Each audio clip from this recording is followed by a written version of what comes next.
What happens if you achieve the things that you say that you want? What happens if you get there? Just imagine for a second. So many lives would transform overnight if they realized my life sucks, I have nothing going for me, really means I have nothing to lose, and that makes you a very dangerous person. It's a very instrumental view of life, that everything is done in order to achieve the next thing. So at no point do you actually arrive. It's a great question. Okay, when are you going to arrive? Tell me when you're going to arrive. Well, I'll just say I came to a place in life where I just didn't like me anymore. I looked in the mirror and I'm like, I will not spend the next 50 years with this guy like I have the last 50. I don't like me. Nobody around likes me. I can't. Life is what happens while we're making other plans. Like it's a brilliant it's a brilliant observation.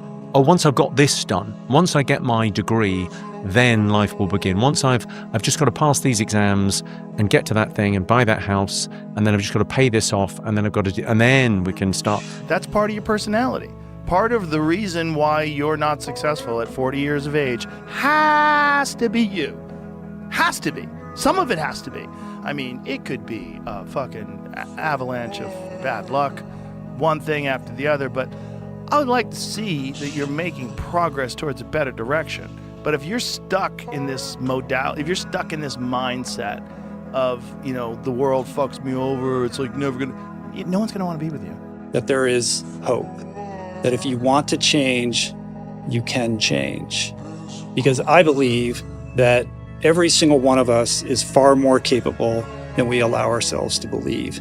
And that right underneath our feet is a vast reservoir of untapped potential, just yearning to be released. Happening was when we were young, we're told we can be anything. And then we realize it's a lie. And then we realize we're telling ourselves it's a lie because we actually just realize how much work it's going to take. And we'd rather believe it's a lie than we're not willing to work hard enough to achieve these things. And then it's kind of like this back and forth of like, can I? Or is it just too hard? Or am I just too weak? And it's this back and forth. And I'm just so grateful I fell into something that I was so passionate about that took a lot of effort and work, but that I also loved to do. Every single moment presents us with the choice or the opportunity to make a different decision and go a different way. It's just that there's something about the way humans are hardwired that it's so difficult unless we're up against the wall to make that behavior shift. I'm always waiting for everything to be perfect before I live my life. I'm always waiting for everything to be perfect before I live my life. As soon as these things line up, I'm going to live my life. And he said to me point blank, he said, hey man, you can't wait for everything to be perfect to start living your life. You can't wait for everything to be perfect to start living your life. People change when the pain of their circumstances exceeds the fear of finally doing something different. So that's how I think about rock bottom. When you're in that space, you're birthed with a willingness that you didn't have prior. Your rock bottom is what you decide it to be. Because if the elevator's going down, there is no ground level. It can always go further down until you're dead. I want to talk to you because I've never seen a student in my 30 years who can stand in front of all these other kids and mesmerize and hold their attention for 30 or 45 minutes and influence them. He said, you have a gift. And I'm looking at him like he's crazy. He says, there's something about how much you care and something about your intensity, something about your style. I have a speech here that I'd like you to read, and if it appeals to you, he said, I think this is your life. I read this story, the title was The Will to Win, and it was my life. It was like, I can cry just thinking about it. It was so intense. I'm reading it and crying, just going, I'm only here still, all that I've been through because of my pure will that I will not give up. You realize, well, why are you putting time into something in the beginning that you don't want to see through? Why? Or just because you have like a rough moment or a rough patch, why is it so easy for you to quit? Why is the idea of quit so quick to you to come up with, and why are you so comfortable with the results of that? I shouldn't be. And that shouldn't be my motto.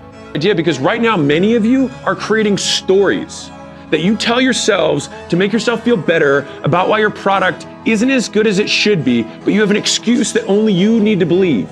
And you believe that excuse, so it excuses you from working harder on the stuff you know you should be doing but aren't. But you first have to figure out you, because a lot of people die with a lot of untapped potential because they're trying to be somebody that they're not. You lose the pack. You lose the pack because the pack is like, I want it here. Because it didn't show up here, I gotta go figure out a new thing to do that's gonna give it to me here. And they gotta recycle, They lose focus. Yes, you're never completing anything. You never finish nothing. So the thing that you think you're focusing on, you keep quitting to start something else that you think is the idea, and it's just a cycle. Whatever you've done up to this point, all that it really is a duplication, it's a reproduction of what you believe subconsciously that you deserve and what's possible for your life. Most people operate out of their personal history, out of their memory, things they have done, things they've experienced, things they've seen, things that they have observed. What I'm suggesting that you operate out of a larger vision of yourself. I want you to see yourself doing what you want to do, experiencing what you want to experience, having what you want to have, doing what it is that gives your life some meaning and value. Operate out of your imagination, not your memory. Motivation and having a goal is totally dope and critical, I might add. It's like a general looking over a contested city and being like, we're going to be at the end of that flagpole by tomorrow, fellas. We're going to capture this fucking city. Cool. Everyone's happy. That doesn't get the tanks going. That doesn't tell the troops where to go. That doesn't get the hospital in the back to get ready to accept some casualties, shit like that. When you are like, I'm going to gain 20 pounds in each lift. Sweet. What's day one going to look like at the gym? Your dreams are up to you. I encourage you to always be curious, always seek out things you love, and always work hard once you find it. Preparing to do the thing isn't doing the thing. Scheduling time to do the thing isn't doing the thing. Making a to-do list for the thing isn't doing the thing. Telling people you're going to do the thing isn't doing the thing. Messaging friends who may or may not be doing the thing isn't doing the thing. Writing a banger tweet about how you're going to do the thing isn't doing the thing. Hating on yourself for not doing the thing isn't doing the thing. Hating on other people who have done the thing isn't doing the thing. Hating on the obstacles in the way of you doing the thing isn't doing the thing. The only thing that is doing the thing is doing the thing. If you no longer trust you, I don't keep my own word. I know that I'm not a trustworthy person. I keep making promises to myself and to other people, and I keep on breaking them. I keep doing something that hurts other people or the same person. They don't trust me anymore, and I don't trust me anymore. What some people would say, oh, that person's acting selfishly. No, they're actually being incredibly unselfish, I think, because they're pinning themselves in a living hell and having to look in the mirror and going, I don't trust you. I don't respect you. Intention means you have a plan and you are putting just a tiny bit of your pride on the line to say, I'm going to do the plan. So this is the emotion piece coming in a little. Oh, yeah, sure. Because people can be motivated. And so first of all, almost everyone can be inspired to do damn near anything. Tons of people can be motivated to do damn near anything. How many people actually construct a plan and put their little bit of their nutsack on the line for, am I actually doing the shit? Because intention is the bridge between what you want and what you're going to get. Is that when it feels scary to jump, Ian, that is exactly when you jump. Otherwise, you end up staying in the same place your whole life. And that I can't do. Go. Yep. It's you, when all that fear that's in your head, all the what ifs and the scenarios that you create inside your own mind that are way worse than anything that is actually going to happen, they all disappear when you go. So just take action and start moving forward. You have to be the one who cheers for you when no one else is watching. Just know that no one will understand, and that's okay, because you know, and you're the only person whose respect you need to earn. And you're also the hardest person's respect to earn, because you know when you're bullshitting you. Think of going to the gym, telling yourself, I believe in myself. That won't build muscle unless you pick up the weights. But it's great that it made you show up, so it's important. It's just incomplete. The moment you take action, your life will change. The moment you take action, clarity replaces confusion. The moment you take action, momentum begins. The hardest part of any meaningful work is not so much the work itself. It's the identity shift that you must endure from someone who protects their image to someone who risks it. If you can do that once and procrastination stops being a dragon, instead it becomes what it always was. You don't need courage to begin. You just need the willingness to be seen beginning. I think when it comes to internal stuff, willpower, habits, discipline, because you can't see it, because it's inbuilt in a way. It feels like it's part of your sense of self. And I think that limits maybe people's understanding of how much they can move that and lift the ceiling. The truth is, we don't know how much time we've got. But we know we're here and now. And the only thing we've really got is what's right here in the center. Right now. If we want to enjoy more of life, we've got to give everything we've got right now. Let's not plan, well, in the future I'll do it. Or let's not be sad about what didn't happen in the past. You see, it reminds me that all I've got is right now. People say, like, I'm driven by discipline. That's categorical nonsense. That's actually impossible. You have to be driven by something. And so the first construct that's very helpful, and it's also a very short-lived one, is called inspiration. Inspiration, real simple to define, it's the thing that gets you going.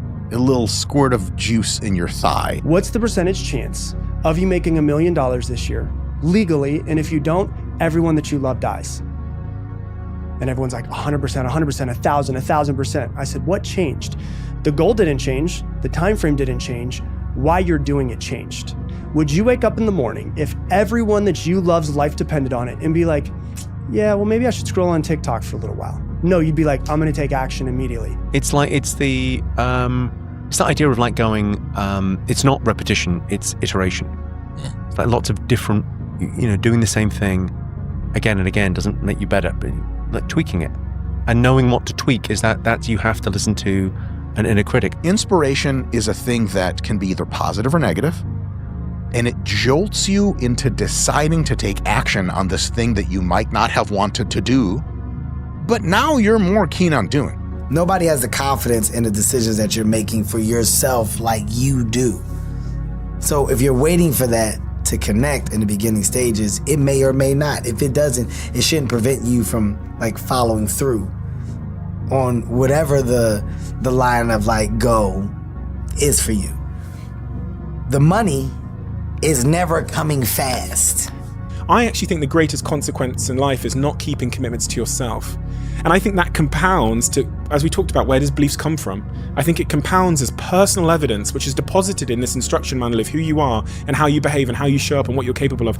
All those tiny little commitments. And then I think you can get into a downward commitment spiral because of that, because you think you're you don't have faith in your own word. Saying yes to new experiences and trying to seek out things that are markedly different, like genuinely orthogonal to the existing experiences you've had. Sure, you may roll the dice and you may hate improv. But even when you hate it, that might be a thing where you go, that's some negative fucking inspiration shit. I don't want to be like any of these improv motherfuckers. Like pretending that they're in a pub in England throwing darts at the board and saying like, oh, I have now. Well, what do you want tonight, sir? So for me, that's at least one way that I think you can kind of artificially inseminate a little bit more inspiration into your life. You do not become confident by shouting affirmations in the mirror, but by having a stack of undeniable proof that you are who you say you are. Outwork your self-doubt. And ultimately, hoping that you're going to be able to... believing that you can think your way out of a thinking problem is like believing you can sniff your way out of a cocaine addiction, right? You have to give yourself something else that's going to step change where you're at. Whenever I get to a low point where I think, why do I even bother? I just remind myself, this is where most people stop, and this is why they don't win. Building a business is hard. Hard feels shitty. This is what hard feels like. And this is why most people can't do it, but you can. This is what hard feels like. because I realized I saw a lot of people that didn't have any sense of urgency in their life. And when you don't have a sense of urgency, things aren't going to happen. You need to make things happen, as we already discussed. They're not just going to happen for you. You're not going to become a good fighter unless you make it happen. And you're not going to do anything in life unless you make it happen. You can believe you're not worthy of a thing and still attain it. You can be adamant that your efforts are going to go badly and still succeed. You can have no self-belief and show up anyway. You'd ever get to. Self-belief is overrated. Generate evidence, says Ryan Holiday. And this resilience of doing good things in spite of you not believing in them or believing that they're going to happen is pretty miraculous. Yeah. And he carries it up a hill with no fanfare at the end, no finish line, doesn't post it on social media unless the team's there filming it with someone else, and then carries it back down, puts it in the boot of his Raptor, drives away. And he just does that because he needs to remind himself that he's doing the stuff that is hard. And this is where most people stop, and this is why they don't win, combined with this is what hard feels like. How could I be successful faster? And he said simply, he said, double your rate of failure. If you want to be successful faster, fail more often. Because the more you fail, the more likely you are to succeed. The less you fail, the less likely you are to succeed. So the key is, if you want to be successful, don't be afraid of failure. Failure makes you strong. There's an old saying that what doesn't kill me makes me stronger. Failure has made you strong. Failure has developed your character. It's failure that makes us strong, but it's the fear of failure that kills us. And the way that you deal with the fear of failure is, once you've decided what your dreams are and what you want to do, act as if it were impossible to fail. Imagine it were impossible to fail. Say, by gum, I can do that, and just start to think of all the benefits of achieving that goal, and then act boldly. Confront your fears. Do the thing you fear, and the death of fear is certain. Struggle doesn't mean you're on the wrong path. It usually means you're on a real one, right? Struggle doesn't mean you're making a mistake. Struggle could mean that you have a lot to learn to get to this goal. If you have something you really value, don't change what you value, change the path to get there. Pain isn't proof of misalignment. It's proof you're growing. It's proof it matters. And ultimately, it reveals to you whether it matters enough. Because sometimes the correct course is the most painful path. Because the highest leverage move often is the hardest problem that you're not choosing to allocate attention towards solving. I think you have to be willing to stomach that period of time, or you will never be able to do the real solutions that are really going to move the needle. Because most business owners will do the second, third, fourth thing, the incremental improvements, rather than the order of magnitude change that typically take order of magnitudes in terms of time and effort. Always say, I am responsible. I am responsible. I am unstoppable, and I am responsible for my own life. If I don't like something, it's up to me to change it. No excuses, no blaming. Never complain, never explain. If you're not happy with something, change it. Not willing to change it, shut up. Right? We need to get stronger. We need to get ballsier. We need to get tougher. We need to not be afraid of failure. We got to go into the work. We got to face adversity. Adversity breeds character. It's strength and fighting and resistance. It does not only make the muscle grow, but it makes also your head grow, makes you a stronger person. We have to be willing to go through hardship, through suffering, through pain, through crying periods, all of that stuff. Don't shy away from any of that, because it just makes you stronger. Your biggest enemy is you. My whole book is about you battling yourself. People don't understand it's you against you. The only person that gets in your way is you. Nobody else. It's you. A blade does not become strong. It does not become tempered until it's been through the fire. Until it's been through the fire several times. And this is just your first or second time through the fire. And there's a lot of hammer work that has to take place. Everything is your fault. Yeah, you can explain it. Everything is your fault comes back to like you are the CEO of your life. He said, Rob, if you get to the end of your life and it's not what you wanted it to be, and you didn't create the life that you wanted to, make the money that you wanted to, have the success, the love, the happiness, travel the places that you wanted to, whose fault would it be? And I said, it'd be my fault. And he said, if you did create the life that you wanted to, had the love, the happiness, the abundance, everything that you wanted, whose fault would that be? And I said, it'd be my fault. And he said, the problem with you is you're treating this life as if you're the victim.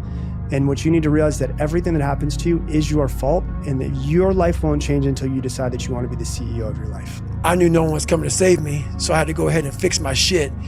And she kind of lived in a different place. But when I wrote Can't Hurt Me, it started waking her up. That, hey man, why do you care? Why do you care so much what people think about you, what you went through? Why are you putting so much on other people?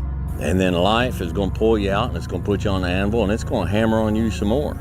And you're going to say, what, am I done yet? Am I a sword for the ages? No. No, you're not.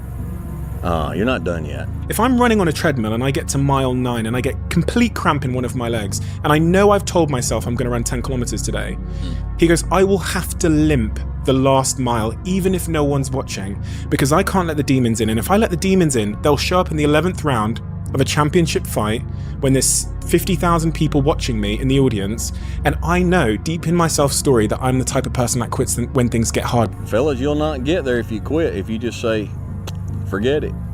You know, I can't be the man that I wanted to be. Well, of course you're not right now. You will not be the man that you want to be until you grow into it. You have to grow into it. Never leave the gym knowing I have 5% left. That 5% is magic. It's the magic place where very few people go. You can go there. I'm giving you permission to go there. We'll have people behind you. If you fall down and drop the weight on the floor, who cares? Who cares? But if you make it, I care. I want that. I want you to fail, and I want you to get up and do it again. The same thing in life is the same thing here. If you can do this, you can do anything. Anything. The power of wanting to be down with a bunch of people that really don't care about you can destroy your life. It can mess your life up, even if it's not about crime. It could be about, I just want to be down with these people in college because they supposed to be the in crowd, or I just want to be down with these people because they do business, or I just want to be down. It could mess you up because what it do is it remove you from you. And now you got to be somebody else to be accepted by some other human beings that breathe like you, got 24 hours like you, that drink the same water you drink. If you actually want to leave, you actually want to get away from the crime, from the homelessness, from the situations that are being bred in the cities today, leave. Now, sometimes you can't. I'm not totally stupid. Sometimes you can't. But a lot more of you can than can't. Now, it takes courage. It takes courage. It takes sacrifice. And you have to want it so badly. You have to want that result so badly that you are willing to put in more time, more effort, more focus, more hours. And just, you don't get to smell the roses, man. You don't get to pet the puppies. This is not for you in the first 5 years of doing whatever you're doing. Like, end yourself. That's the job. The job is nose goes against grindstone, sleep is out of the window, the candle gets burned on 3 ends. That's what you're supposed to do. You have to be willing to delay gratification for an extended period of time and eat glass, and that eating of glass is seeing how many failures you have until you get it right.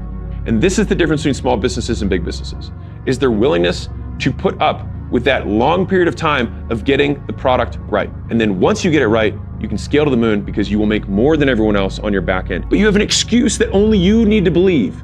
And you believe that excuse, so it excuses you from working harder on the stuff you know you should be doing but aren't. And that work, the work you know you should be doing but aren't, is the opportunity, because that is the work that your competitors also aren't doing. What the fuck do you expect? You're not putting in the work.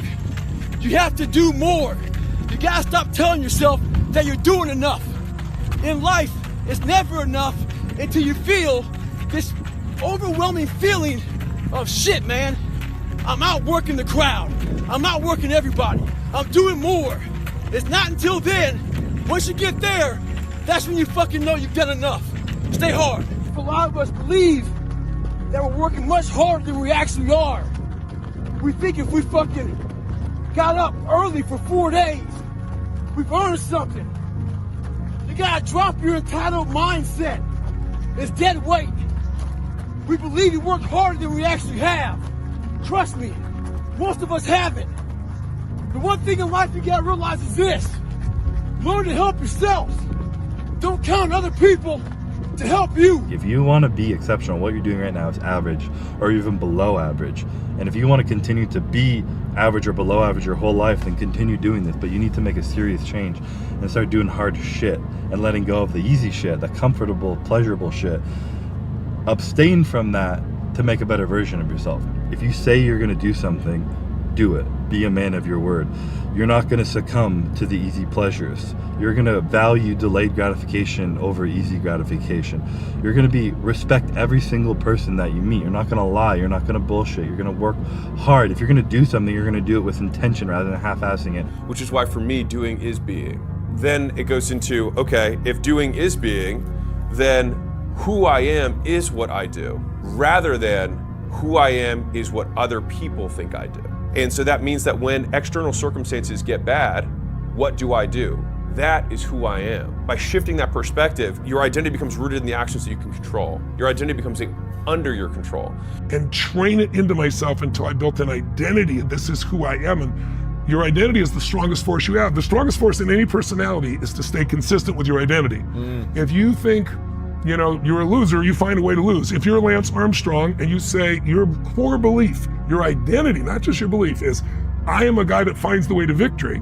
Instead of saying it's over, I will find the way, and created Livestrong and he survived. Identity is the force that controls you. And when you enhance your identity, you enhance your whole life. The most important thing to do is change your state first. That's why most people fail to achieve what they want. They have not become masters of their own mental, emotional state. Because without that, you won't get lasting change. You'll get temporary change. Yes. Once I get enough state, I can change the story. That's easy. Once I change the story, if I don't give you the strategy, you'll find a strategy. Yes. You'll make it happen. You'll find a way. You'll make is if there are people that you're around that you just feel inspired to do your best shit with when you're around them, that's who you want to be hanging out with. You can't say to a young person like the material possessions, they're not going to bring you happiness. Because actually, they kind of will. But not having the watch won't make you happy. Getting it is fun. Having stuff isn't. Getting stuff is fun. The journey is so fun. Like that thing of like, and it's partly the dopamine of like it's the thrill of the acquisition, but the stuff that gives you pleasure long term, it's like it's feelings. Yeah, having things isn't fun. Getting things is fun. Just because something's difficult doesn't mean it's good. And there's a lot of things that you do that are very difficult to do, and then you see other people have achieved them, you say that must be really worthwhile, and then you do it and you realize like, oh, this isn't worth anything, this is just hard to do. I can't remember where this quote is, but I think Leonardo da Vinci said this actually. I think he said something to the degree of like, the curse of the winner is not that he aims too high and misses, but that he shoots too low and he achieves his goal. And I think that you can't have your own respect if you know that you left some in the tank, which is why going bigger and asking yourself, am I capable of this, is the only way that you can ever truly see. It's so easy to be successful nowadays because people are weak. Yeah. Everybody's weak. It is so easy. If you are even a weekend savage, you will run these kids over. Yeah. And for every single person, it's giving me chills again, for every single person that likes to castigate the very padded victimhood mentality of the modern world. Okay, cool. Like you can rail against people that say that the world is against them, even though it's not, and etc., etc. Become successful in whatever domain I choose to. The bar is set so low. You need to work on yourself. If you just try to be pampered, and if you're trying to be soft, and if you're trying to be the victim and all that stuff, you're not going to go anywhere. I mean, I pretend and I do the big spiel, right? I'm the greatest bodybuilder. The schmay? The schmay, exactly. Yes. Yeah. So I do all of that, yes. Yeah. But I mean, in reality, I don't see myself as the star. I just see myself as a worker. And so when people then say, you're so nice, you eat with the crew, I feel like I'm the crew. I'm just one of them, right? And so the reason that the background on my phone, like I'm so passionate about this, like the background on my phone is 2 words. It's just win. That's it. It's just win. When I think about that, it's like no one cares. Just no one cares. No one's going to ask, how many people did you get help with before you failed? They just are going to know whether you failed or not. Before you win, everyone will ask you why you're working so hard. And after you win, everyone will ask you why you're working so hard. If that doesn't just go to show that most people are not worth listening to, there's this quote from the ancient Greeks that says, live as though all your ancestors were living again through you. I really love that. This sort of, we judge people based on how much life they can tolerate, how much feeling they can deal with and carry and enjoy. And that's something that we should all try and have more of in ourselves, being that person that your younger self wanted as a role model,